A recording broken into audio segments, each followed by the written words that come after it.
Beleza. Compartilhar aqui essa.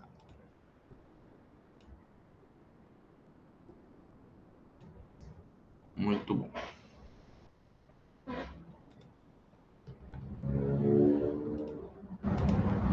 Muito bem.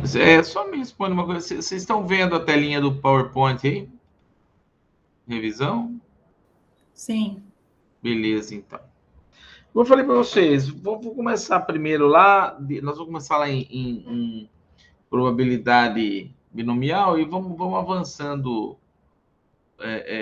Vamos avançando um pouquinho aqui, tá? A gente vai avançando aí até chegar na aula passada. A aula passada está meio fresca, vou rever só o primeiro exercício, tá bom? Então, aqui, ó, primeiro exercício que a gente tem é uma atividade que a gente chama de probabilidade binomial, né? Lembra que a distribuição de probabilidades, você tem uma variável que você estuda e essa variável ela pode adquirir uma série de valores, né? E no caso, cada item dessa variável ele tem uma probabilidade de ocorrência. E então, quando a gente consegue identificar nessa variável e no evento que você está colocando essa variável, quando você consegue identificar todos os possíveis valores que essa variável possa ter, e você consegue identificar qual é a probabilidade de cada um desses elementos, nós temos, de cada um desses valores, né? Nós temos o que nós chamamos de distribuição de probabilidade. Então, isso tem vários tipos de distribuição, e aquele que a gente chama de distribuição de variáveis discretas e variáveis contínuas. E dentro das variáveis discretas, a gente estudou dois tipos, distribuição binomial e distribuição de Poisson. O que é a distribuição binomial? A distribuição binomial ela tem uma característica bem interessante, que é o seguinte: você tem duas possibilidades. A possibilidade de ocorrer o que você está estudando e de não ocorrer aquilo que você está estudando. Ou seja, você tem somente duas situações possíveis. Duas situações possíveis. Por isso que é binômio. Né? Você tem ou tem a possibilidade de acontecer aquilo que você está estudando. No caso, a gente chama de sucesso. E não acontecer aquilo que você está estudando. A gente chama de fracasso. E aí tem uma coisa interessante. O sucesso não é um negócio positivo nem negativo, e o fracasso não é nem positivo nem negativo. São só eventos complementares, certo? Você tem um evento que é o sucesso, um evento que é o fracasso. Juntos os dois, é tudo que pode acontecer. Não tem mais nenhuma outra coisa além desse conjunto aqui. Essas duas possibilidades, tá? Então, o que a gente tem?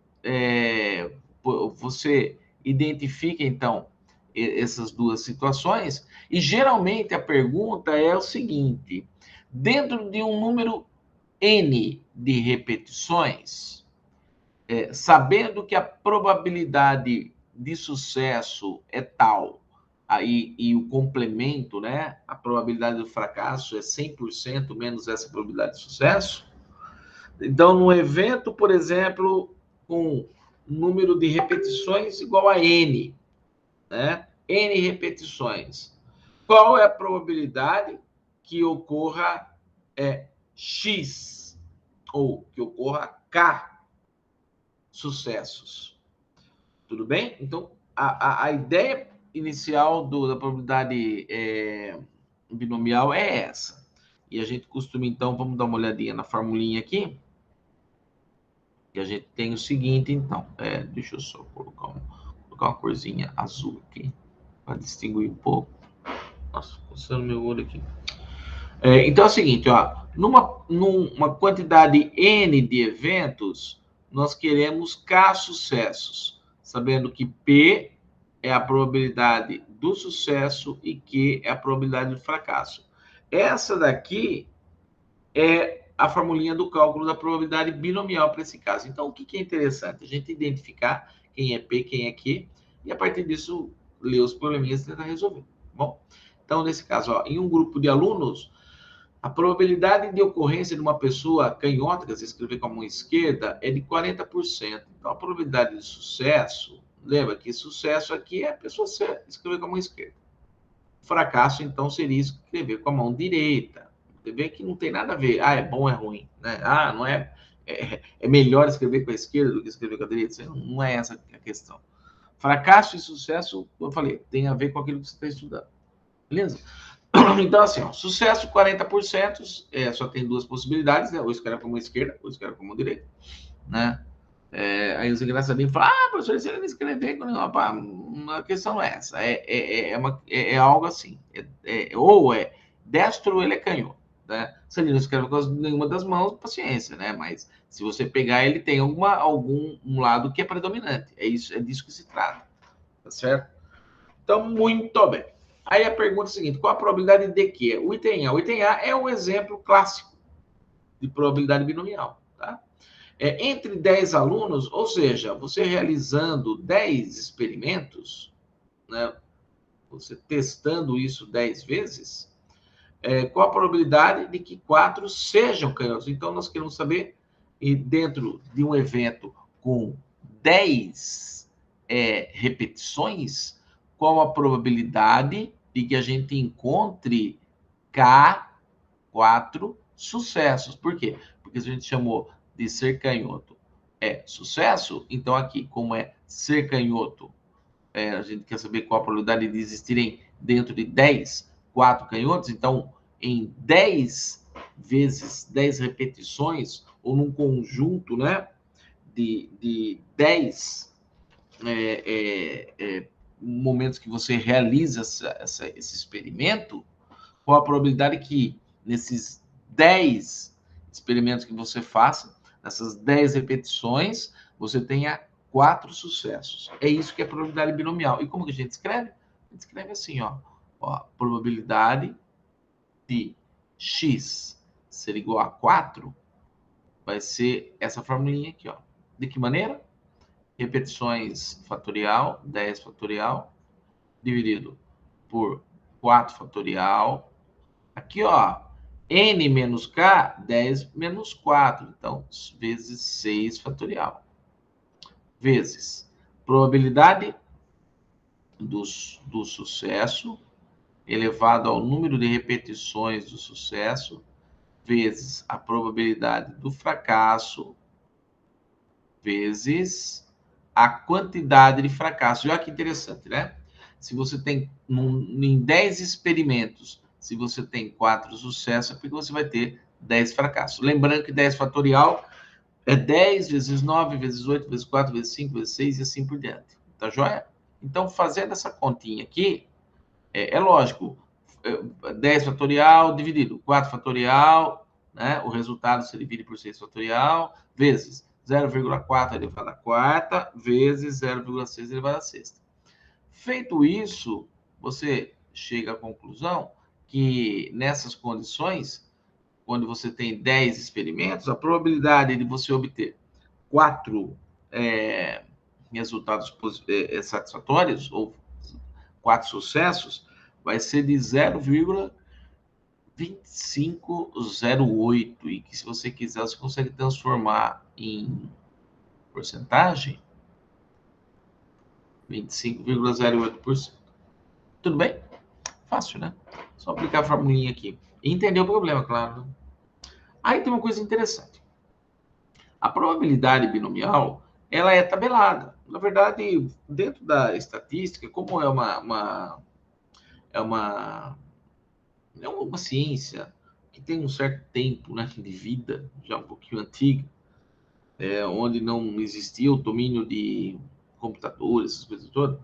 Então, os matemáticos mesmo, para facilitar, porque veja que a estatística, diferente da matemática especulativa, quando você começa, né, com muita teoria,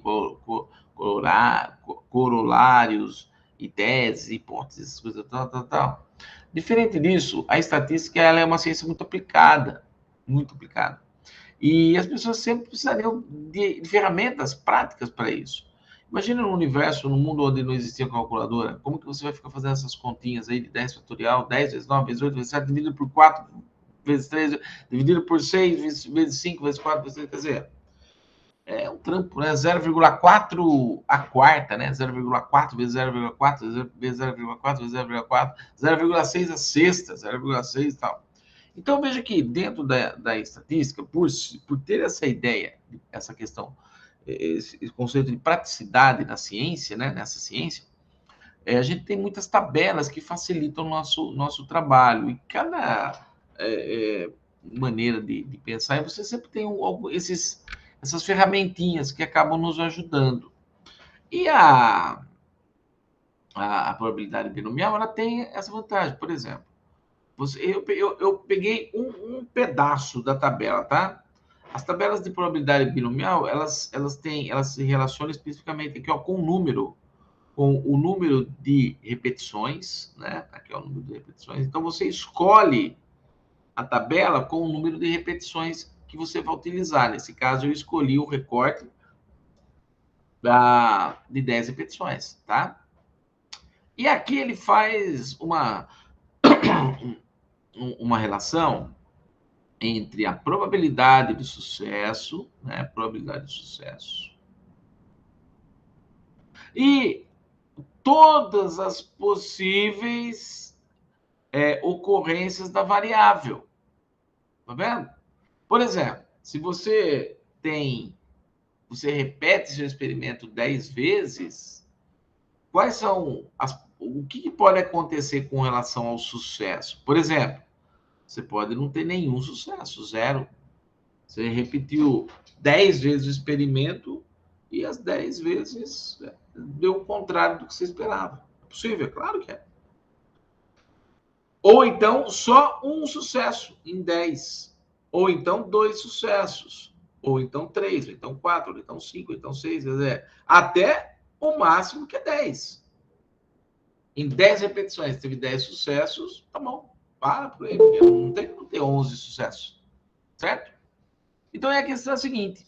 Essa tabela de probabilidade binomial, você procura, primeiro, pelo número de repetições, e lá dentro, então, você vai encontrar a probabilidade do sucesso relacionada aos possíveis resultados dessa variável dentro dessas repetições. E para cada uma dessas intersecções de resultado possível da variável e probabilidade do nosso sucesso, nós temos a probabilidade de ocorrência. Então, por exemplo, vamos ver aqui. Nosso caso aqui, a probabilidade de sucesso de ocorrer o que a gente quer é 0,40. Então, a gente separa ele aqui, ó, separa ele aqui, essa coluna que nos interessa. Esse que é o nosso sucesso, 0,40. E olha que bacana. Em 10 repetições, se você tem a probabilidade de sucesso de 40%, a probabilidade de você não ter nenhum sucesso é de 0,006, ou seja, 6 décimos de porcentagem. A probabilidade de ocorrer um caso só é de 0,0403, ou seja, 4%. A probabilidade que em 10 repetições você tenha 2 sucessos, tá vendo? 0,1209, ou seja, 12%, 12,09. E assim por diante. Então, a gente tem o seguinte, em 10 repetições, qual a probabilidade de que a gente tenha 4 sucessos? Então, a gente caminha aqui, ó, na intersecção entre 4 sucessos e a probabilidade 4. Aqui, ó. Essa é a probabilidade, escolhendo uma criança aleatoriamente, a probabilidade que ela seja canhota é de 25,08%. Aqui, foi o que a gente calculou. Então, professor, posso usar a tabela ao invés de calcular? Sim, pode. Não tem problema. Se ela tiver ali do jeito. Tá? Muito bem. Entre 10 alunos, 2 não sejam canhotos. Então é o seguinte. Ser canhoto aqui é o nosso sucesso. Mas aqui ele quer escolher entre 10 pessoas a probabilidade de que não seja canhoto. Então, na verdade, é o quê? É o complemento. Por quê? Porque a nossa tabela, ele mostra aqui somente os sucessos. Então, professor, mas eu não consigo trabalhar quando estou pensando no fracasso ali? Lógico que pode, só que você tem que pensar que então ele é complementar. De que maneira? Seguinte, o que a gente vai encontrar na tabela aqui é a probabilidade de, escolhendo alguém aleatoriamente, duas dessas pessoas sejam canhotas, ou seja, duas delas representem sucesso. Só que eu não quero que seja assim. Então, eu quero complementar. O que é o complementar? 100% menos a probabilidade. Quer dizer, então, se eu pego a probabilidade de que escolhendo alguém, eu tenha dois canhotos, escolhendo essas pessoas, eu tenho duas pessoas canhotas, escrevo com a mão esquerda, qual a probabilidade de não ser? 100% menos isso. Então, essa resposta ela vem o seguinte, ó, 1 menos essa probabilidade. E onde está essa probabilidade? Probabilidade de para x ser igual a 2. Em 10 experimentos, eu tenho 2 sucessos. Eu posso aplicar essa formulinha aqui, vamos colocar ela no cantinho vermelho aqui para dizer, falou, professor, está com preguiça, hein? Falou. Então, não tem preguiça aqui. Ó, se eu quisesse calcular, eu ia calcular isso aqui, ó. X2 vai ser igual 10 fatorial dividido por 2 fatorial, 8 fatorial.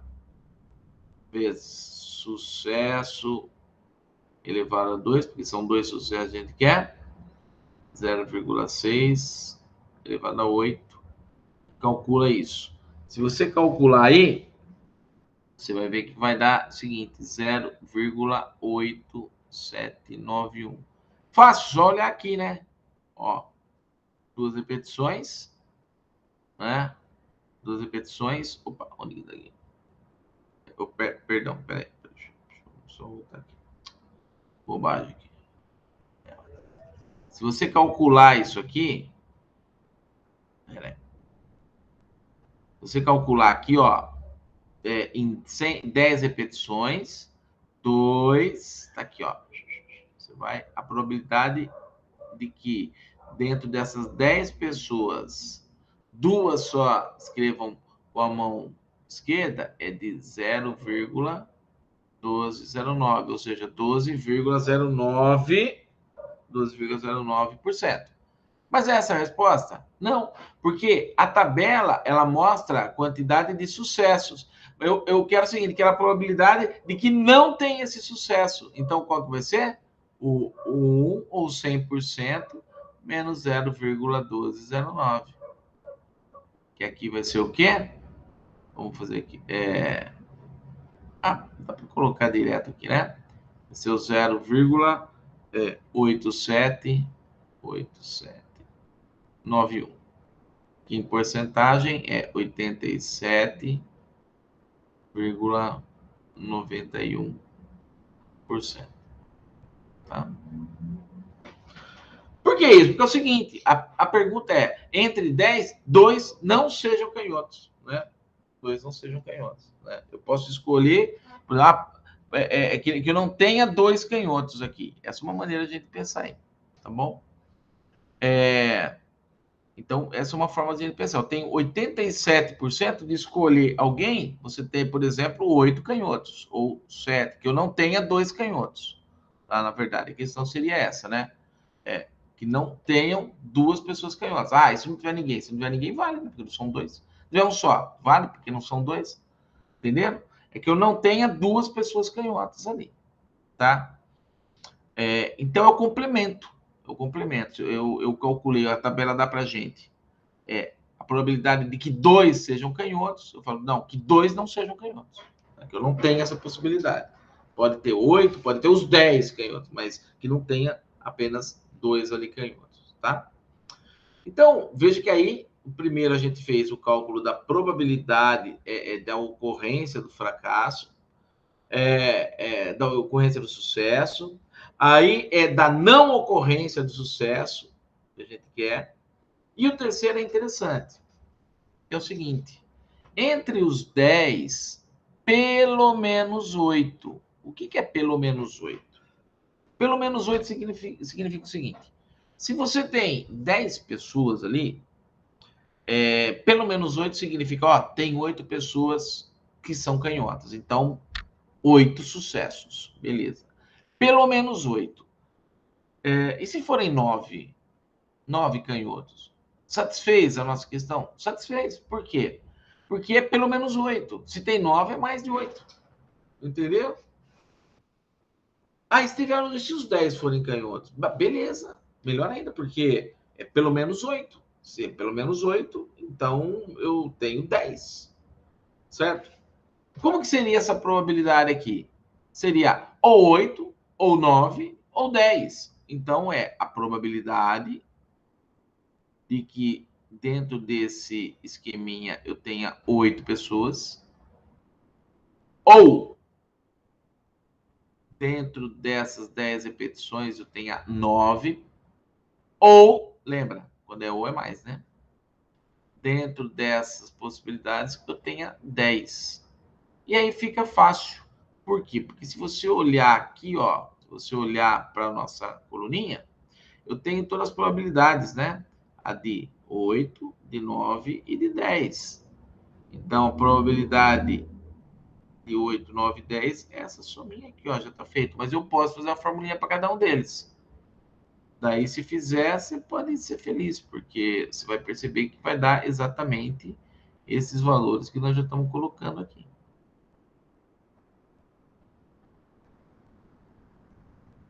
Tudo bem? Então, daqui a gente tira que essa probabilidade é 0,0123 multiplicado por 100, vai dar 1,23%. Pelo menos 8. Eu tenho 1,23% de probabilidade de que pelo menos 8 são canhotos. Né? É gente pra caramba, né? Num universo de 10 pessoas, né?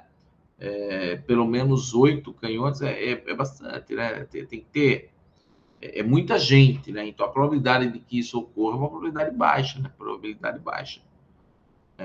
Por exemplo, você vê aqui, se a gente olhar aqui, ó, você veja que a medida aqui, ó, por exemplo, veja que a probabilidade máxima aqui é de 4 pessoas, né? 25,08%. A probabilidade máxima aí. E dentro desses 10 aí, a gente encontra 4 pessoas canhotas, né? 25%, um quarto das possibilidades aí. Tudo bem? Isso é o que a gente chama de probabilidade binomial. Outro tipo de probabilidade, de distribuição de probabilidades, né? Para variável discreta, que a gente chama de distribuição de Poisson. A distribuição de Poisson é muito interessante, que ela mostra para a gente o seguinte: ela parte da probabilidade que existe um estudo estatístico feito para uma determinada variável. Então, você tem uma variável, você tem um estudo feito para essa variável, e esse estudo estabelece para a gente uma média de ocorrência. A distribuição de Poisson ela vai mostrar para a gente o seguinte: conhecendo essa média, a média dessa variável ali naquele momento, eu consigo calcular a probabilidade de valores que se diferem desta média. Tá? Então, eu uso esse tipo de probabilidade. Então, eu tenho um evento, esse evento ele tem uma estatística para ele, que é a média aritmética. E aí a pergunta é o seguinte: conhecendo essa média aritmética, qual a probabilidade de que ocorra isso? Ou seja, alguma coisa maior ou menor que a média. E a gente, então, tem essa possibilidade aí de determinar a probabilidade, tá? Formulinha é uma formulinha simples, mas ela tem uns numerinhos bem esdrúxulos, né? Por quê? Porque você tem aqui, ó, você tem a média elevada ao valor que você está calculando, né? Vezes Z, é um número neperiano, nós já conversamos sobre isso, elevado a menos mi, ou seja, elevado a menos da média, dividido pela variável que você está calculando, fatorial. Então, nesse caso aqui, uma agência de risco determinou recentemente que o número médio de pedidos de falência de empresas por dia é 8. Então, você tem uma média de pedidos de falência igual a 8. Obtenha a probabilidade de que ocorram, vamos lá, exatamente 4 falências. Então, a média é 8. Qual a probabilidade que um dia ocorra, então, 4 falências? Então, probabilidade de ocorrer 4. Como que é? É assim, ó, Mi é a média elevado ao valor da variável que a gente quer calcular, vezes o número neperiano, menos 8, dividido por x fatorial. Então, aí tem que fazer 8 a elevado à quarta, é 8 vezes 8, vezes 8, vezes 8, vezes e elevado a menos 8, isso aí tem que fazer a calculadora mesmo, senão morre todo mundo aqui. Dividido por 4 fatorial. 4 vezes 3, vezes 2, vezes 1. Fazendo essa continha, a gente chega num valor, né? É 0,0573. Ou seja, 5,73%. Tem 5,73% de que ocorra isso, tá bom? Num lugar onde a média é 8, acontecer 4 num dia, tem essa probabilidade de 5,73. Tá bom? Aí acontece o seguinte, ó. Isso aqui também é tabelado. Bom, como eu comentei com vocês, quase toda a estatística aqui, ela tem essas ferramentas, tá? Então, aí o que acontece? Olha só. Como que funciona a tabela no caso do Poisson? Ele mostra para a gente a média, e ele vai dando um conjuntinho, geralmente vai, acho que de 0 até um número, até 9. Então, por exemplo, aqui começa no 7, começa no 7,1, 7,2, 7,3, 7,4, 7,9, 8. Aí a próxima vai começar 8,1, 8,2, até 9. Então, existem as tabelas. E depois aqui, isso com relação à média, né? Do populacional ali. A estatística para esse evento. E depois a pergunta X, né? A variável X. Então, como a gente relaciona? Por exemplo, aqui, ó, se você olhar, num lugar onde a média é 8, então é essa coluna que nos interessa. Eu quero saber quando x é igual a 4, nesse caso. Fazendo essa intersecção, tá aqui, ó. Tá aqui. Tudo bem? Então, item B. Pelo menos 4. Pelo menos 4 significa 4, 5, 6, 7, 8, 9, 10, 11, 12, 13, 12, vai embora. Entendeu? Pelo menos 4. Pelo menos 4. Então, é 4 para cima. Agora, qual a probabilidade de pelo menos 4 falências em um determinado dia? Eu não vou pegar, lógico, eu poderia somar todas elas, mas eu não vou fazer isso. Porque eu posso fazer o seguinte, eu posso fazer o contrário, né? Posso fazer o contrário. Essa probabilidade que está aqui é de não ter nenhuma ocorrência, aquele ter uma só, aquele ter duas e aquele ter 3. Então, a probabilidade de que tenha pelo menos 4 falências é o total menos essas 4 possibilidades aqui. Entendeu? Menos essas aqui. Então, seria o quê? Seria o total de possibilidades. Aí você poderia somar todos aqui. Isso aqui teria que dar 1. Né? Então, a probabilidade de pelo menos 4 seria 1 menos a probabilidade de não ter ninguém em nenhuma falência, a probabilidade de ter uma falência só. Só que aqui, ou quando eu falo mais, na verdade é assim, ó. Quando eu falo mais, eu estou somando as probabilidades aqui, tá? Deixa eu só, deixa bem claro isso. Então, aqui dentro, é as probabilidades que são menores que 4. Elas ocorrem, né? probabilidade de 3, né? Elas ocorrem. Então, essas probabilidades são correspondem a esse pedacinho aqui. Probabilidade de que tenha pelo menos 4 é a partir do 4, 5, 6, 7, 8, menos esse pedaço. Então, o total menos essas probabilidades antes de 4, né? Então, é o seguinte, 1 menos, aí tem que somar, né? O 0,0003 mais 0,0027 mais 0,0107 mais, e o último carinha ali, né? 0,0286. Muito bem.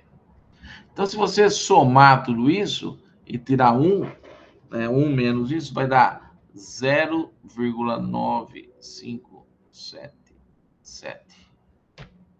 Que vai dar o quê? 95,77%. Então, a questão é a seguinte. Qual a probabilidade de pelo menos 4, no mínimo 4, né, falências em um determinado dia? 95,77%.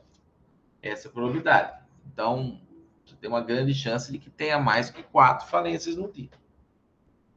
Né? Tudo bem? Mais do que 4 falências, aí fica fácil. Por quê? Porque se isso daqui é 4 para cima, então vai ser essa probabilidade aqui, ó. Né? Então, é a probabilidade de x ser maior igual a 4, menos a probabilidade de ser 4 falências. Porque se é maior, mais do que 4, é maior que 4. Então, a probabilidade que tenha seja pelo menos 4, é 95,77. De ser 4, a gente já colocou aqui, né? 0,0573. Aí a gente tem que fazer essa diferença, né? Só que aqui tu cometeu um erro terrível, né? Porque aqui eu escrevi em decimal e aqui eu escrevi em porcentagem. Aí não dá, né? Ou uma coisa ou outra. 5,73. Então, isso aqui vai dar 90, né? Se eu não fiz conta errada, 90,04%.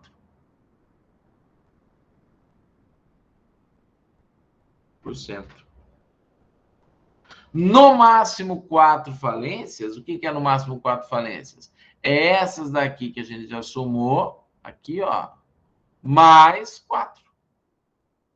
Mais 4. Então, seria todas essas que a gente já somou, né? Seria P0, probabilidade de não ter nenhuma, probabilidade de ter uma só, probabilidade de ter 2 falências, probabilidade de ter 3 e aqui. Então, o que a gente faz? A gente soma esses carinhas aqui, né? Daqui para lá. Aqui já seria...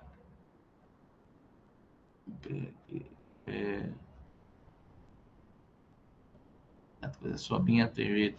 Não dá para ter preguiça, né? 0,0003 mais 0,0027 mais 0,027 0,286 0,573. Muito bem. Ó, o meu aqui deu... Opa.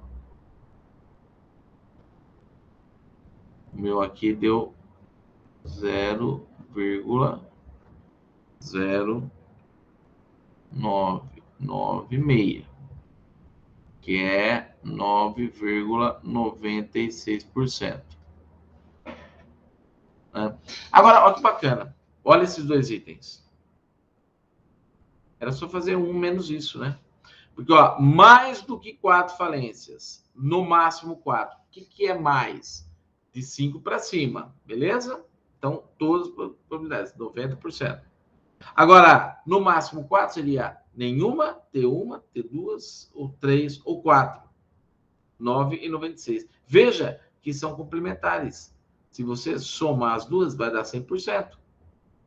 Por quê? Porque dentro desse universo aqui são todas possibilidades de ser mais que 4 falências, de ser igual a 4 falências ou ser menos que 4 falências, tá? Tudo bem? Então isso daí, ó, é distribuição de Poisson, tá? Aí a gente estudou, a gente deu uma olhadinha em curva normal, né? E daí a gente viu que a melhor maneira de trabalhar essa ideia de curva normal, probabilidade, né? Porque é uma distribuição de probabilidades, uma variável contínua, e a melhor forma é a gente usar o que a gente chama de curva normal padronizada, onde ele pega, por exemplo, os valores de um problema real, transporta para uma curva que é um padrão de resposta. A gente então obtém, em função desse problema real, a gente obtém como se fosse um modelo padronizado desse problema real. Entendeu? Então, a gente pega esse probleminha real, cria, transfere, escreve ele como se fosse um problema padronizado, né? Por que padronizado? O que está atrelado diretamente a esses conceitos aí de curva normal padronizada, que tem tabela, tem o score, tá? Essas coisas todas. Então a gente pega o problema real, escreve esse problema real como se fosse um problema padronizado, encontra a solução para esse problema ali naquela estrutura padronizada, e depois pega a resposta e leva para a vida real, entendeu? Meio esquisito, mas é mais ou menos isso. Leia o problema, interprete o problema e faça uma mudança de variáveis ali, dentro dessas variáveis, os conceitos, as ferramentinhas, aliás, dessa mudança de variável. Então, você sai do problema real e escreve esse problema real utilizando como base a curva normal padronizada. Por que isso? Porque os valores da curva normal, os valores de probabilidade da curva normal padronizada, como o próprio nome já fala, é um padrão. Ele é apresentado na forma de tabela. E aquilo que eu falei para vocês, a estatística é uma ciência muito aplicada. Então, ao longo da história, por conta das faltas de ferramentas, né? Os matemáticos eles foram fazendo, eles foram estabelecendo, então, maneiras de facilitar a vida. E uma delas é criar essas tabelas já com resultados prontos, né? É só você ir lá, colhe o que você quer e utiliza o valor, entendeu? Onde está a sacada do negócio? É interpretação. Interpretação. É lógico que requer toda uma questão de contas, coisas do tipo e tal, mas interpretar o problema é fundamental. E aí a gente pensa o seguinte, como que funciona a curva normal padronizada? A gente sempre tem que usar o que a gente chama de um score, ou seja, para poder sair da ideia do real e padronizado, a gente tem esse cálculo do score, ou Z. Vamos usar a nossa estatística Z. E na tabela ela aparece de duas maneiras. Quando ela é positiva, a gente procura em uma tabela aqui. De que maneira? A tabelinha ela funciona assim, ó. Você pega o Z, geralmente o Z a gente usa ele com 2 casas decimais. Então você tem uma coluna que tem o valor inteiro mais o décimo, e aqui a linha que aparece os centésimos. E fazendo então a composição desses valores aqui, do inteiro e décimo mais o centésimo, na intersecção a gente encontra os valores da probabilidade referente a esses score Z. Agora, o que é essa probabilidade? Ela é a área que está abaixo da curva, delimitada entre a curva e o eixo horizontal, o eixo das abscissas, essa área aqui, e sempre no seguinte padrão. A tabela, ela sempre vai nos dar a área que está antes do valor Z. Tudo bem? Eu não vou falar direita e esquerda, porque acontece o seguinte, aí vocês estão vendo invertido aí, então pode ser que, às vezes, dependendo do tipo de comunicação, a gente acaba se atrapalhando. Mas é o seguinte, então, você tem a curva normal aqui, né? Tem a curva normal. Você estabeleceu um valor de Z, um score aqui. Quando você procura na tabela, ele vai dar o valor da probabilidade, que é a área que está abaixo da curva, delimitada entre a curva, o eixo Z, o eixo horizontal, e uma linha vertical que você coloca no valor do score. Só que acontece o seguinte, é essa área anterior aqui, tudo bem? Então, é isso que a tabela ela mostra para a gente. E quando o Z é negativo, a gente faz uso da tabela só para facilitar a nossa vida. Vamos resolver um problema? A gente pode resolver dois aqui. Vamos resolver esses dois probleminhas aqui. Eu acho que eu já resolvi esse problema aqui, mas tudo bem. Vamos fazer o seguinte. Ó, a concentração de poluente em água liberada por uma fábrica tem distribuição normal, né? E tem média de 8 partes por milhão. Então, existe uma média aí, ó, estatística aí de 8 partes por milhão, beleza? Um desvio padrão dessa pesquisa de 1,5 partes por milhão, tá bom? Qual a chance de que em um dado dia a concentração de poluentes não exceda o limite regulatório de 10 ppm, tá? Ou seja, você tem aqui um valor X, que nós vamos identificar ele lá na curva. E o que a gente quer? A gente quer o seguinte, vamos pensar na curva normal aqui. Se eu pensar em termos de X, tá? A curva normal, porque ela está em torno da norma, né? Que é 8 partes por milhão, no caso, a média aritmética. A pergunta é a seguinte, existe um padrão, CETESB, por exemplo, que estabelece essa quantidade de 10 partes por milhão. Então, a pergunta é a seguinte, passa um carinha lá, trabalha na vigilância sanitária, ou algum órgão aí que precisa ficar atento, como é, por exemplo, o caso da CETESB, da poluição, as coisas do tipo, imagine. E você quer saber o seguinte, ó, essa empresa, em média, joga sujeira ali, libera poluente aí no córrego, ou coisa do tipo, que não podia fazer isso. Na média, 8 partes por milhão. A norma admite 10 partes por milhão de poluentes, desse tipo de poluente. A pergunta é a seguinte, qual que é a chance dessa empresa, que essa empresa não ultrapasse os 10 pontos, os 10 ppm? O cara vai falar, não, mas a nossa média é de 8. A média é 8, 10 está lá na frente, nós não vamos ultrapassar. Poderia falar isso, mas não é bem assim. Não é bem assim. Existe a possibilidade, sim, dele ultrapassar esse limite. Tá? Então, o que nós vamos ver no nosso exercício? Nós vamos fazer o seguinte. Nós vamos calcular essa probabilidade aqui, ó, a probabilidade dele não aqui, ó, essa probabilidade, né? Dele não exceder esse pedacinho aqui, ó. Tá? De que ele fique, a probabilidade de que fique abaixo dos limites. Abaixo dos limites. Tá? Essa probabilidade é a probabilidade, esse pedacinho aqui, ó, o que sobra, Essa área é a probabilidade de que ele exceda. Quanto tem de chance dele passar desses 10. Então, essa área aqui, ó, eu quero saber a probabilidade que ele tem de ser menor que 10. Ele não exceda o limite. Entendeu? Então, é essa probabilidade que nos interessa. Tá?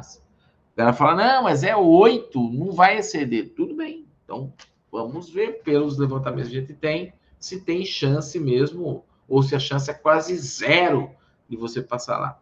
Então, o que nós vamos fazer? Nós vamos transformar esse problema real num probleminha que a gente chama de problema Z, padronizado. Porque no problema Z, a média é chamada de zero. E esse 10, ele vai gerar para a gente um score. De que maneira? Fazendo isso aqui, ó.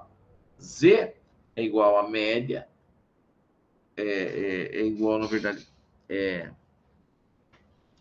o x, né? Menos a média, dividido pelo desvio padrão. Então, a variável que a gente tem aqui é 10, menos a média, que é 8, dividido por 1,5. Nós vamos ter 2, né?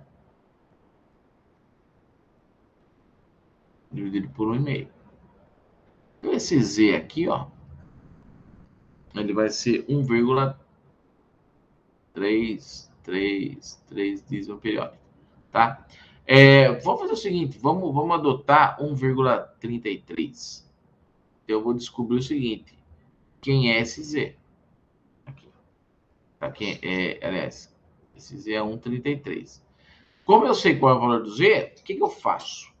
Eu vou pegar e fazer o seguinte, eu vou voltar na tabela e a partir do z descobrir quem é essa área. É só olhando isso daqui, ó. A partir do momento que eu criei essa ideia de padronização, esse problema meu que é real, ele passa a ser esse daqui, ó. Essa área, ela é exatamente a área que eu quero de x ser menor que 10, é exatamente a área de z ser menor que 1,33, entendeu? Então, se a gente volta lá na tabelinha, ele tá aqui, ó. 1, onde que tá? Opa, cadê minha caneta? Perdi a caneta. Ah, tá aqui. Ó, o nosso z é 1,33. Então, ó, 1,3 está aqui. E agora 0,03 está aqui, ó. Esse carinha. Então, nessa coluna, com essa linha, está aqui, ó. Então, a probabilidade de z ser menor que 1,33 é de 0,9082. Então, essa probabilidade é igual a 0,9 90, né? 9082.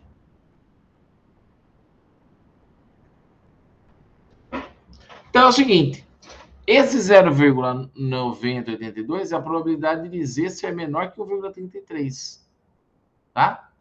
E aqui acontece o seguinte, no problema real é a probabilidade de x ser menor que 10. Então, olha só, a probabilidade de que ele não exceda a probabilidade, né, de que x seja menor que 10 é de 90,82%. Então, a gente viu para... Agora, você pode falar o seguinte, professor, mas quase 91% de chance que ele não exceda. Mas aí depende. Às vezes, a legislação ela não permite que você tenha a probabilidade de poluir um rio, você tenha 10% de chance de poluir um rio. Entendeu?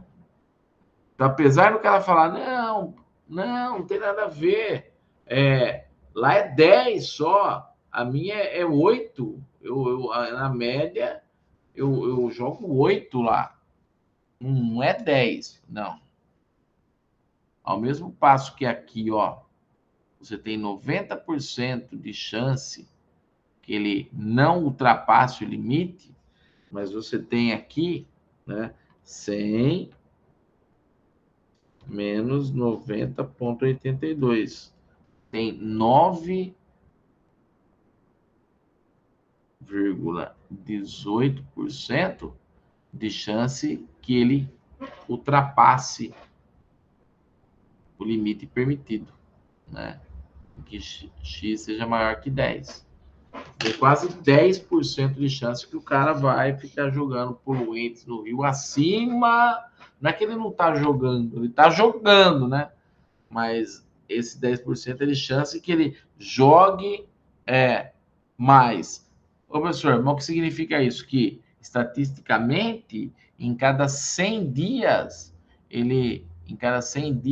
pelo menos 9 ele joga poluentes nesse rio, não sei, acima do que a norma estabelece como limite superior, entendeu? Se você pegar, por exemplo, em um ano lá, 360 dias, né? 360 dias, quase, por exemplo, 36 dias, esse cara jogou poluente a mais do que estabelecido pela norma. E veja que 36 dias no ano dá mais de um mês, né? Entendeu? Então, você vê que a média está abaixo. Mas, estatisticamente, esse cara infringe a lei. Entendeu? Então, uma forma de a gente descartar esse danado aí. Isso aqui a gente fez vários, daí você dá uma olhadinha lá, tem outros exercícios de curva normal padronizada. Vamos fazer um vamos fazer um exercício de coisa de intervalo de confiança. Vamos ver um probleminha aqui. Acho que esse aqui é um probleminha legal, hein? Um problema legal, acho que esse aqui eu não tenho resolvido. Vamos resolver esse aqui. Olha só, olha que interessante. Esse aqui já trata, é uma sequência aqui dos nossos estudos, né, de estatística aplicada. Ele trata de um negócio chamado intervalo de confiança. E olha que bacana que é isso. Intervalo de confiança. O que é um intervalo de confiança? O intervalo de confiança é o seguinte: eu comentei com vocês que a estatística ela tem esse padrão, né? Quando você precisa criar parâmetros populacionais, você precisa de um parâmetro populacional. Só que você não tem como verificar esse parâmetro na população, certo? Porque às vezes é inviável. Imagine um cara, por exemplo, que é degustador de cerveja para saber se a cerveja tá boa ou não, né? Imagine, o cara vai tomar todo o estoque para ver se tá bom ou não tá? Não vai, né? Não vai acontecer isso, né? Vamos ver se tá bom. O cara toma todo o estoque ali, né? Na cervejaria não acontece isso, né? Aí eu sempre faço aquela brincadeira lá. O cara abre uma fábrica de fósforo, né? Ele precisa testar a produção dele. Pô, ele não vai acender todos os fósforos para ver se funciona, né? Não vai fazer isso. Então, você faz o quê? Você tem uma população, uma produção geral, que a gente chama de população, não é pessoa só, dentro de estatística, tá? Então, você tem uma população, uma produção qualquer. E aí, você quer saber o que está acontecendo ali. Então, você pega alguns elementos daquela população, né? Estabelece um critério, pega os elementos e você testa esses elementos que você pegou. Você não está testando a população inteira, você está testando só aquele pedacinho pequeno. Isso aqui a gente chama de amostra. Amostra. Né? Então, qual que é a ideia? Então, você precisa de um padrão, de um parâmetro da população, mas você não tem como definir esse parâmetro. Então, você tira uma amostra dessa população. Tá, tirou. Aí nós vamos fazer a experiência com essa amostra. Vamos testar essa amostra. E a gente obtém, então, resultados que a gente queria. Só que aí não é um parâmetro populacional, e sim uma estatística. Por quê? Porque a gente tirou uma amostra, a gente está realizando a nossa pesquisa em uma amostra. E o que a gente obteve ali, então, é uma estatística. Aí é o seguinte: eu descobri valores, então, da minha amostra, mas o que me interessa é a população, é o todo. Então, eu tenho que fazer o seguinte, eu vou pegar esse valor que eu obtive aqui e falar o seguinte, olha, isso vale para a população, entendeu? A média aritmética que eu descobri aqui nessa amostra, ela vale para essa população, entenderam? Só que a coisa não é bem assim, não basta você descobrir o valor na população, na amostra e falar que esse valor já serve direto para a população. Não. Por quê? Porque o fato de você retirar uma amostra, trabalhar nessa amostra, você tem erros de estimativa. Entendeu? E esses erros, então, eles vão falar o seguinte: olha, você encontrou essa resposta na amostra, mas acontece o seguinte: nós podemos falar que a população ela tem o resultado, o parâmetro dela, isso é claro na mesma variável, né? Ele é bem próximo desse resultado que você obteve aqui. Oh, mas por que não é exatamente igual? Não, porque é o seguinte, porque com certeza você cometeu, existem erros nesta transposição de informações aqui. E esse erro é chamado erro de estimativa, tanto para mais como para menos, tá? Você descobriu uma média, mas essa média ela pode ter, você pode ter cometido erros para mais e pode ter cometido erros para menos. Só que esses erros, eles dependem de alguns fatores. Por exemplo, depende do tamanho da amostra. Quanto maior o tamanho da amostra, menos erros você comete. Você entrevista 100 pessoas, é uma coisa. Imagina que você quer fazer uma pesquisa para a cidade de Pederneiras. Você entrevista, por exemplo, agora vai ter eleição ano que vem. Então, imagine você entrevistando pessoas para saber a intenção de voto. Uma coisa é você entrevistar, por exemplo, 100 pessoas. Você vai ter um resultado. Outra coisa é você entrevistar 1000 pessoas. Professor, mas o resultado não vai dar o mesmo? Pode dar o mesmo. Só que à medida que você aumenta o número de elementos da sua amostra, você começa a diminuir essas possibilidades de erro. Entendeu? Esse é uma maneira que você pode diminuir esses erros.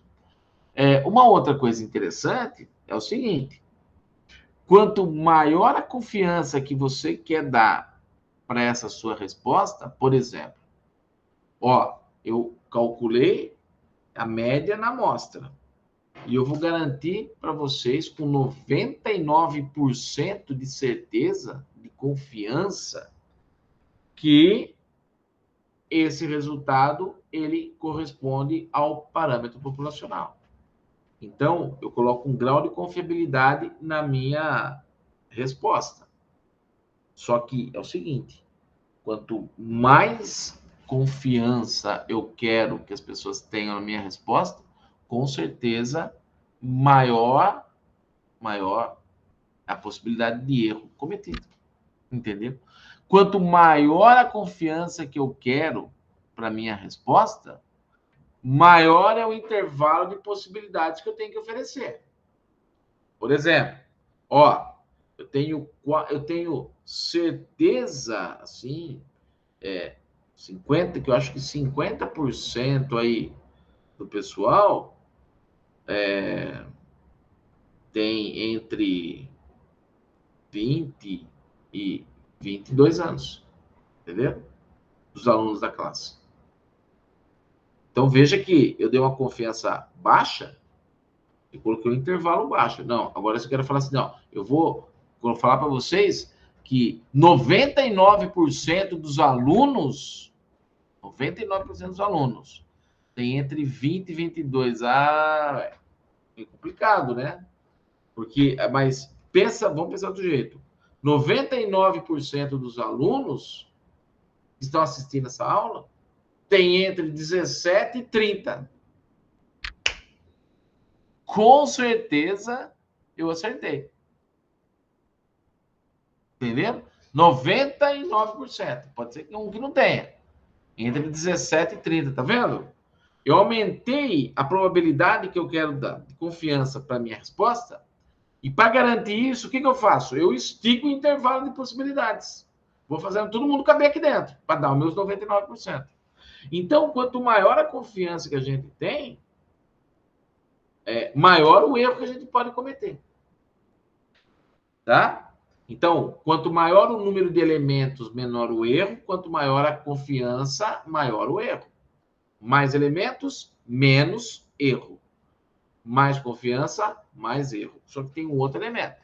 Nós vimos que quando a gente calcula, quando a gente tem uma distribuição de frequência, existe um nível de proximidade das respostas com relação à média.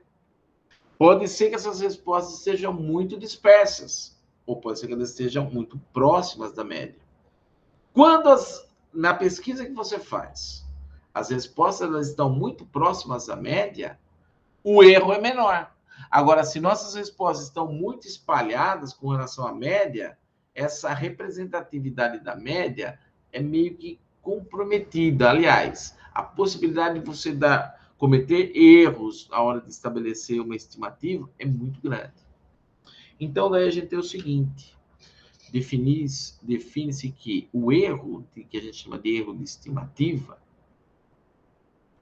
ele tem a ver com o nível de confiança que a gente quer dar, ou seja, a partir do nível de confiança que a gente quer dar, nós vamos obter um score para ele, que a gente chama de Z crítico.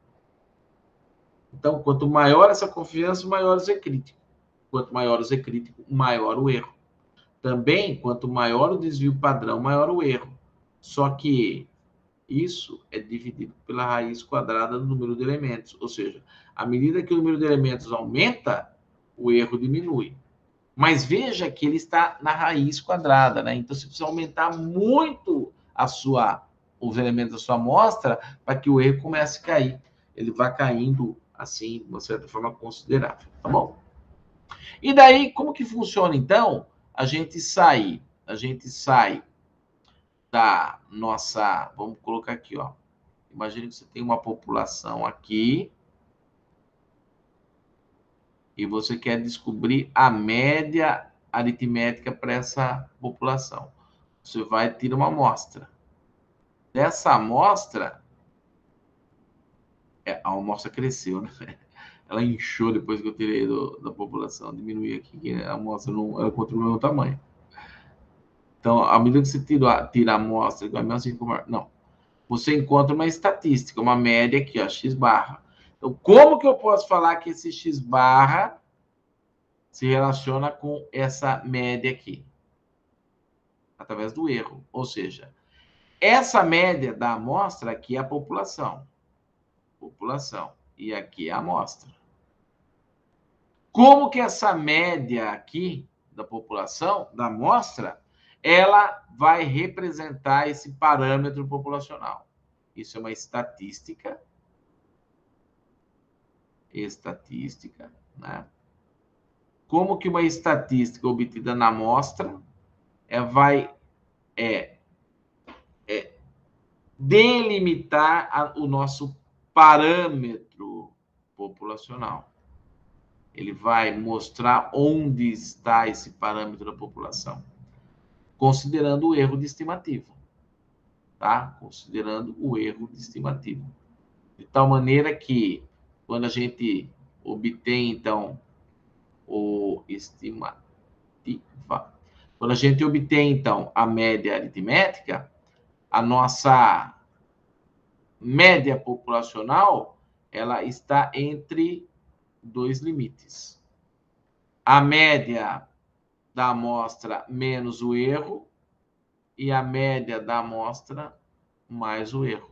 Então, você calcula a média da amostra, considera o erro para mais, o erro para menos. Dentro desse intervalo, ali em qualquer um desses pontos está a nossa média populacional. Aí sim a gente pode transferir isso para a população. Daí você tem o seguinte: média amostral, ela é pontual. Média populacional, ela é intervalar. Ela está dentro do intervalo. Não dá para falar, olha, é isso. Não. É isso mais ou menos tal coisa. Tudo bem? Mais ou menos o erro. Tudo bem? Então, vou fazer o exercício aqui, ó. Uma máquina produz bombons com uma variância de 441. Isso aqui é estatística da máquina, tá bom? Essa máquina estava programada para fazer bombom com 450 gramas em média, tá? Isso aqui ela estava programada. Estava programada para fazer isso. Agora, devido a falhas mecânicas, o equipamento se desregulou. E antes que ocorra um prejuízo, deseja saber qual a nova expectância, quer dizer, qual é a nova possibilidade. Depois que a máquina quebrou, qual que vai o próximo nível de produção, ou o que nós vamos esperar dessa produção. Veja que os bombons, eles têm marcado lá 450 gramas, tudo bem? Então, para você fabricar esse bombom de 450 gramas, você tem uma quantidade de material, tudo bem? Se essa máquina, ela desregulou, ela não vai ficar fabricando dentro desse parâmetro, com certeza deve ter cometido algum erro. Aí tem dois problemas. Se ela começar a produzir bombons com menos, você corre o risco de ter problema. Primeiro que você está enganando o seu consumidor, né? Você bota lá que a caixa ou a coisa tem 450 gramas e você está entregando menos. Além de você correr o risco de ter sanções, né? Mas comparado a uma propaganda negativa, às vezes isso até menor, né? Às vezes a propaganda negativa ela tem uns efeitos mais devastadores do que uma multa. E também tem outra, né? Vocês estão estudando, vocês têm uma disciplina chamada governança. Governança é uma maneira que você tem de estabelecer dentro das empresas protocolos e critérios para que as empresas não caiam nessas questões, né? De problemas com o consumidor, problemas com o fisco, problemas com a justiça. Então, é um departamento que trabalha com aquilo que a gente chama de compliance, que é o quê? Fiscalizar a própria empresa mesmo. A empresa está fazendo as coisas de acordo com o que ela deve fazer como uma boa empresa, né? Se ela cumpre cumpre todas as legislações, se a sua produção os funcionários, qual a relação trabalhista que existe com eles, se a empresa mantém todas as suas obrigações, se ela tem um bom relacionamento com os funcionários, né, com os fornecedores, quer dizer, a governança ela envolve todos os setores da empresa, desde onde ela investe, não investe, se essa empresa se envolve em escândalos de propina, todos esses compliance são uma série de protocolos que evita que a empresa tenha esse tipo de problema antes que eles vão. Não é remediar. Nós não estamos falando de remediar quando a empresa comete um delito, não. É criar uma maneira que ela evite essas coisas, evite qualquer tipo de problemas e crie um ambiente agradável e se diferencie das outras empresas, tá? É uma maneira moderna de se pensar, né? Muito bem. Então, devido a falhas, esse equipamento ele desregulou. Então, ele se produzir menos que 400 gramas, 450 gramas é problema, muito mais 450 gramas também é problema, porque aí você vai tomando prejuízo. Você vai vender o bombom como se fosse 450 gramas. E às vezes você vai vender ele por mais. Está gastando mais matéria-prima, e entre outros custos, e recebendo menos. Então, você vai ter prejuízo. Então, são duas coisas que você tem que estabelecer de tal forma que a máquina produza dentro desse intervalo aí. 450 gramas, certo? Beleza. Aí teve um defeito, ela chamou uma pessoa lá, o que você fez? A máquina produzindo. Você foi lá e pegou 289 bombons. Então você foi lá, deixa eu mudar a cor dessa caneta aqui. Colocar vermelho aqui, tá? Foi lá, produziu então, você pegou 289 bombons, certo? 289. Aí o que você fez? Você foi lá e calculou a média desses bombons produzidos. E viu que esses bombons produzidos, eles têm lá 534 gramas. Puxa vida, né? Bem acima aí do que era para ser. Aí essa máquina aí, essa produção tem uma variância de 441. Lembra que desvio padrão é raiz quadrada da variância, né? Então a raiz quadrada disso aqui é... raiz quadrada de 441. 21.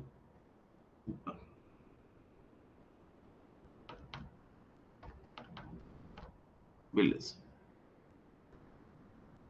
Tudo bem? 21 gramas. Isso aqui é o desvio padrão. Aí a questão é a seguinte. Assinale... aqui está falando de alternativa? Não tem nada, né? Então... Vamos ver qual a situação aqui. Qual que é o intervalo, de fato, do que está acontecendo com essa máquina aqui, considerando um nível de confiança de 95%. Então, um nível de confiança de 95% significa que nós vamos ter um Z crítico de, aqui, ó, 196. Eu tenho explicado para vocês como que chega nisso, né? Então, é o seguinte, existe um erro de estimativa aí. Esse erro de estimativa vai ser o quê? O Z crítico, né? Vezes o desvio padrão, dividido pela raiz quadrada do número de bombons aí que a gente fez a pesquisa. Fazendo essa continha aqui, então, ó, 1,96 vezes 21, dividido pela raiz quadrada de 289. Aqui no meu caso, aqui deu 2,42. Que é isso aí? 2,42 gramas, né? Gramas.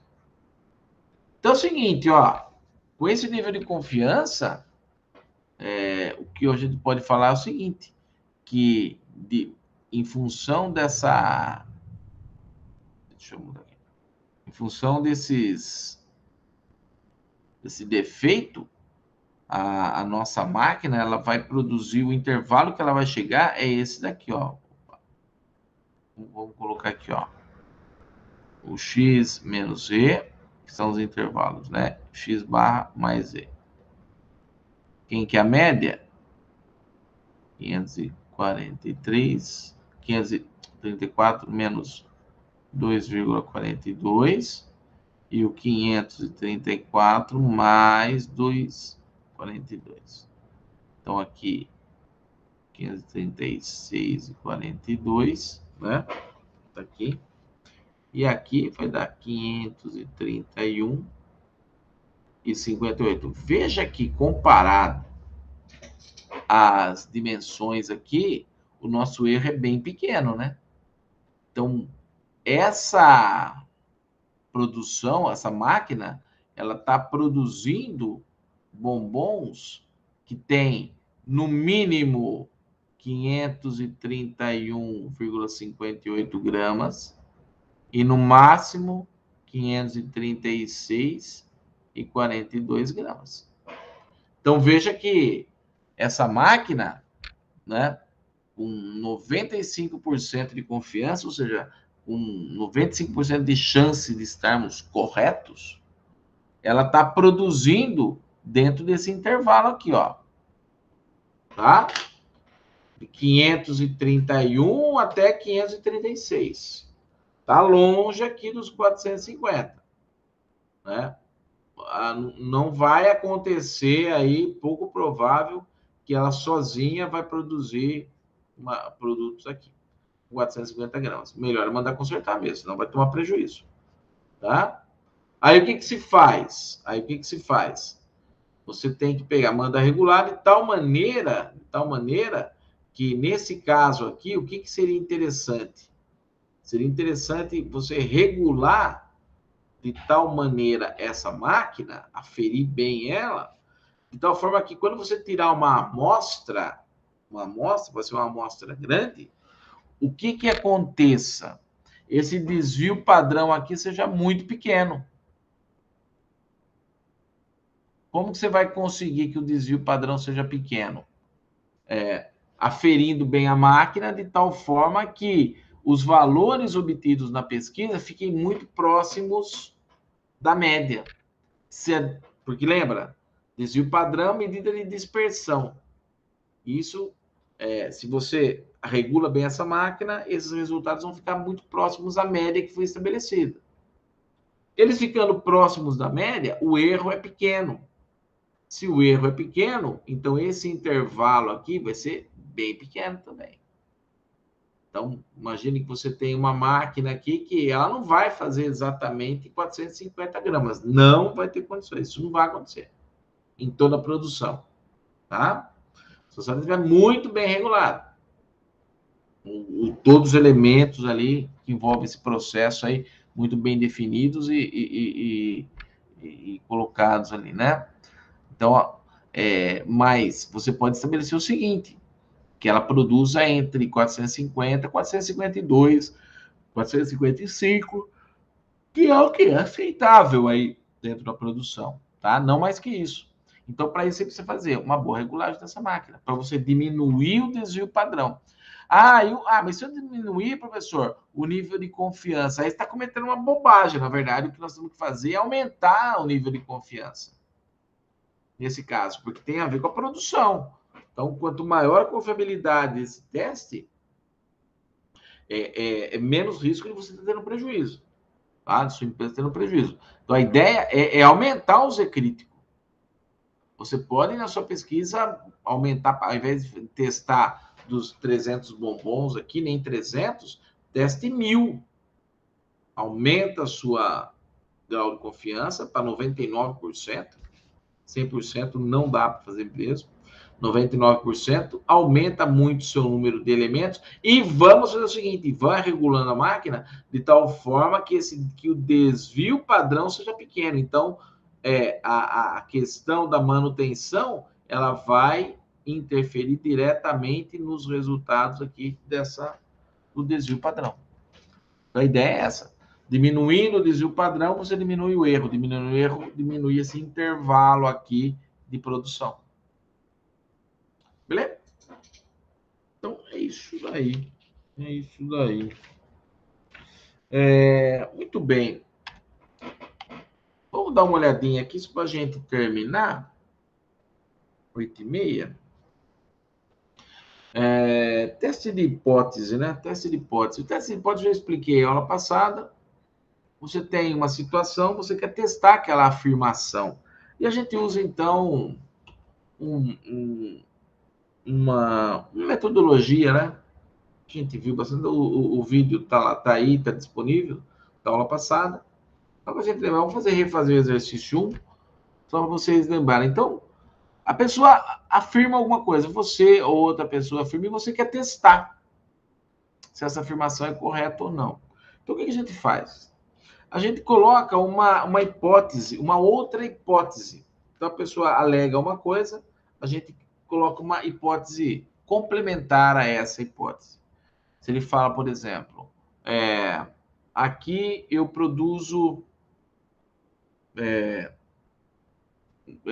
com peças com no mínimo 300 gramas, né?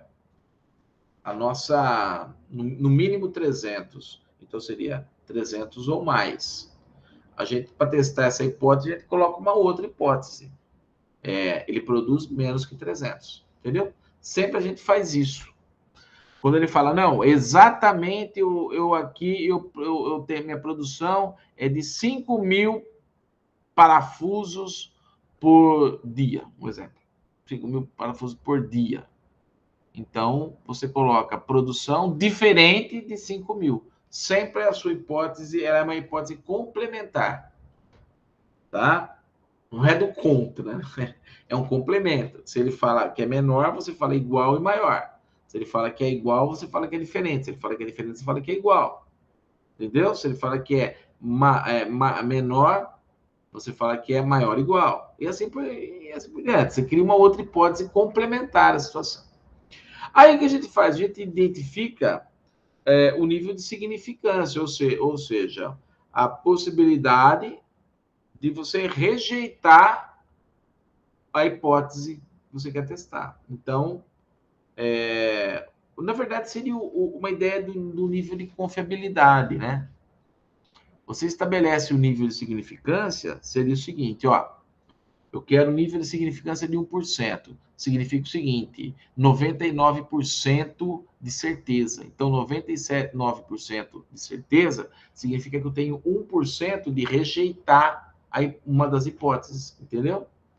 Então, o nível de significância, na verdade, é parecido com a questão da confiança, do nível de confiança. Só que o nível de confiança é quando você quer colocar para que esteja correto, ou a probabilidade de que aconteça. Então, eu quero 99% de confiança, 99% de chance que aquilo aconteça. Quando eu falo de nível de significância, é o contrário. É 1% que não aconteça, tá?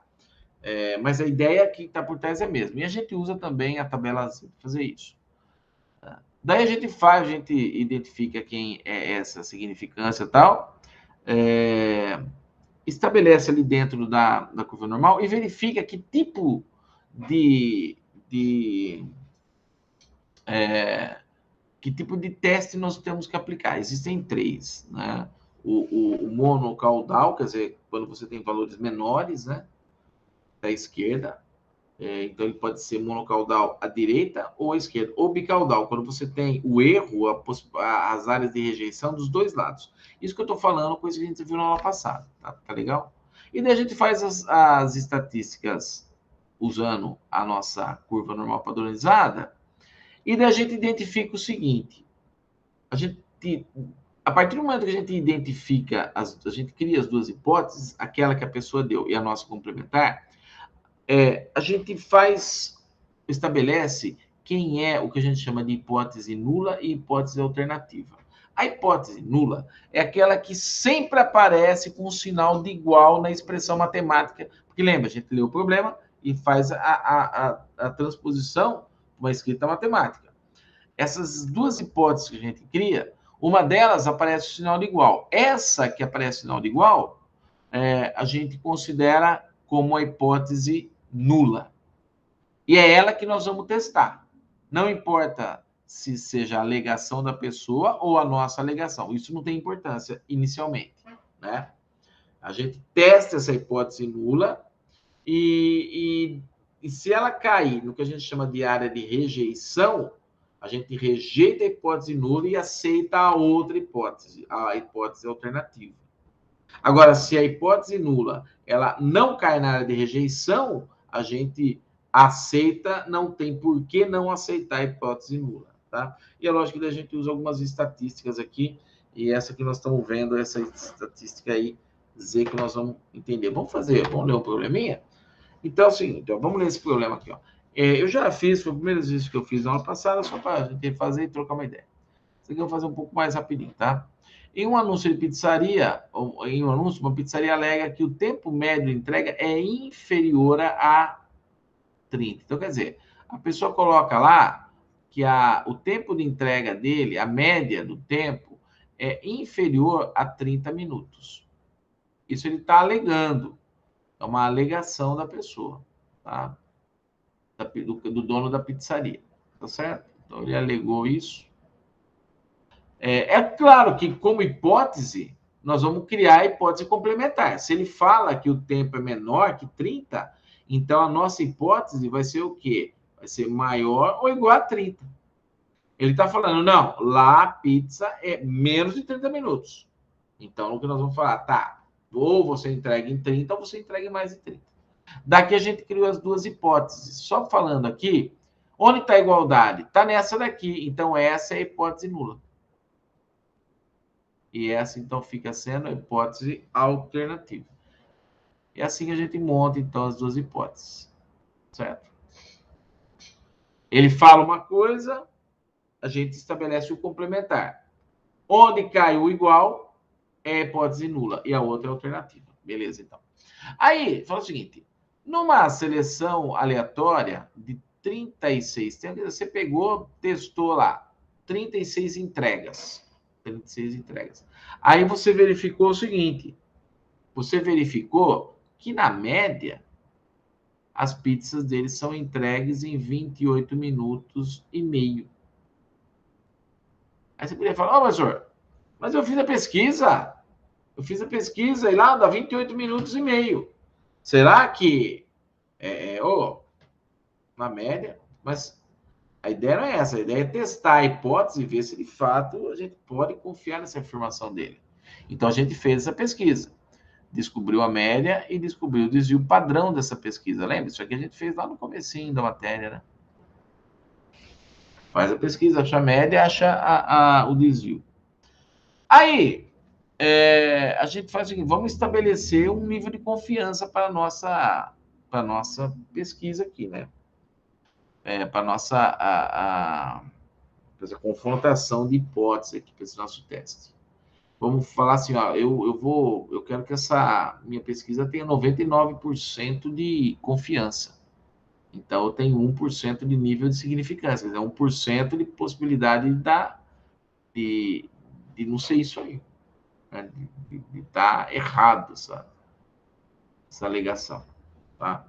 Então, agora, se eu estabeleço 1% de nível de significância, eu tenho um valor de Z. Por quê? Porque acontece o seguinte, ó, vamos ver aqui na curva normal. Nossa, que horrível. Bom, vamos só pensar aqui. Pensar aqui. A curva normal é assim, né? É assim.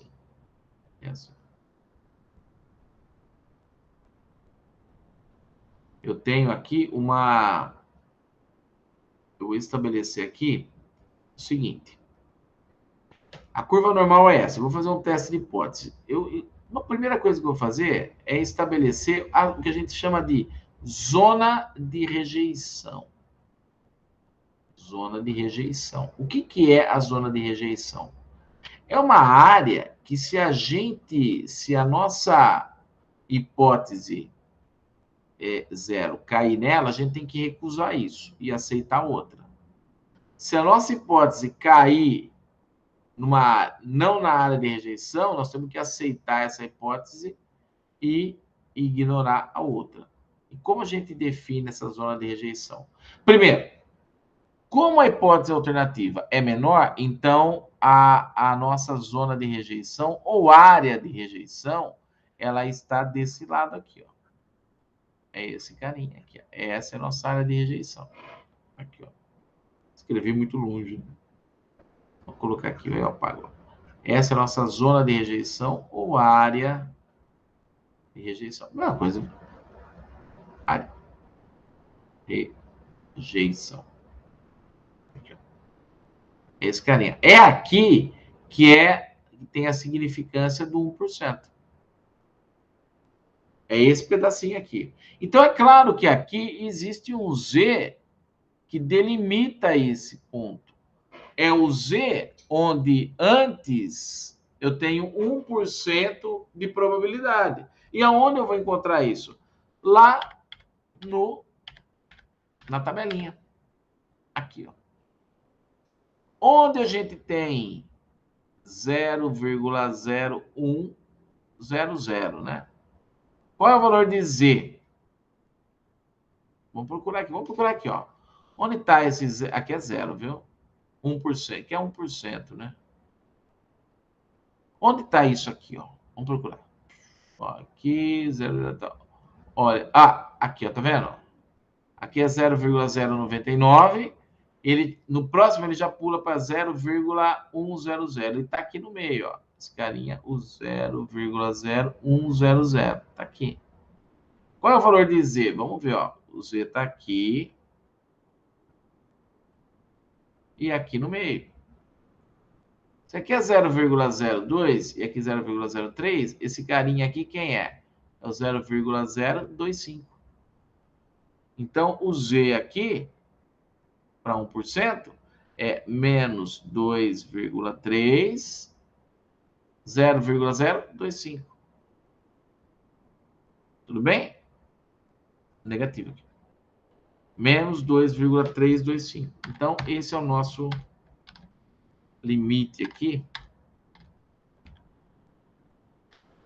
o valor crítico, menos 2,325. Que é essa posição aqui, tá bom? Beleza, então. Agora o que a gente faz? Nós vamos encontrar, com relação a essas informações que a gente tem, qual é o Z da nossa hipótese.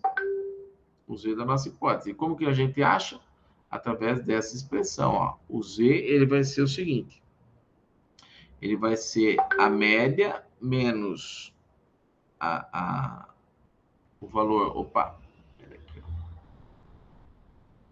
A média que a gente tirou como estatística na nossa amostra, menos a média populacional, que é a alegação, dividido pelo desvio padrão, e o desvio padrão dividido pela raiz quadrada de N. Essa expressãozinha. Quem é a média que a gente conseguiu na formulinha, na nossa pesquisa? 28,5. Qual é a média que ele alega? 30. Desvio padrão do nosso experimento, 3,5. Dividido. Quantos elementos a gente pesquisou? 36. Muito bem. Fazendo essa continha, aqui vai dar 1,5, né? 1,5 dividido por 3,50. Aqui, raiz quadrada de 36 é 6, né? Na verdade, você pode passar isso aqui multiplicando e tal. O fato é que o Z aqui, ó, o Z vai dar menos 2,57. Colocando esse Z aqui, ó, aqui, ele vai estar mais ou menos aqui, ó.